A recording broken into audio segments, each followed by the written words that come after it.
Hello everyone, welcome back to our YouTube channel. If you are not subscribed yet, please don't forget to hit the subscribe button and like this video and share it to your friends.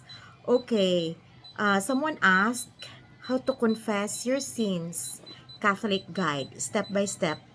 The first one is you need to prepare yourself, examine your conscience. Before going to confession, pray and ask God for guidance. Reflect on your sins, your thoughts, your words, actions, or omissions. Be honest and sincere. And then ask yourself, when was my last confession? What sins did I commit and how often? Second step, enter the confessional. Go to the priest either face to face or behind a screen. You can start with kanang signing of the cross in the name of the Father and of the Son of the Holy Spirit. Amen. And then say, bless me, Father, for I have sinned. It has been weeks or months or years.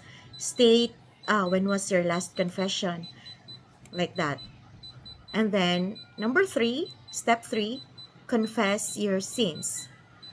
Tell your sins clearly and honestly.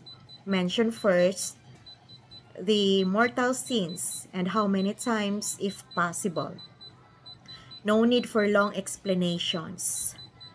Be simple and direct. For example, I lied several times, missed Sunday masses, and got angry at my family, like that.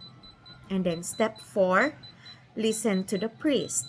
The priest may give advice or guidance, and then may assign a penance or a prayer or an action. Step 5, pray the Act of Contrition. You can search that on Google, the prayer of contrition. Number 6, receive absolution. The priest will say the prayer of forgiveness. Like, for example, I absolve you from your sins, blah, blah, blah. And then, this is the moment your sins are forgiven. Number 7, do your penance. After leaving, pray or do what the priest assigned. Try to avoid sin and grow spiritually. Well, for tips for a good confession, you need to be honest, no hiding sins, be clear and brief, don't be afraid. The priest is there to help, not judge. Go regularly to confession. Monthly is recommended.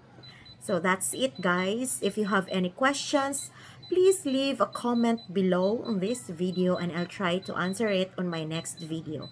Thank you so much and God bless.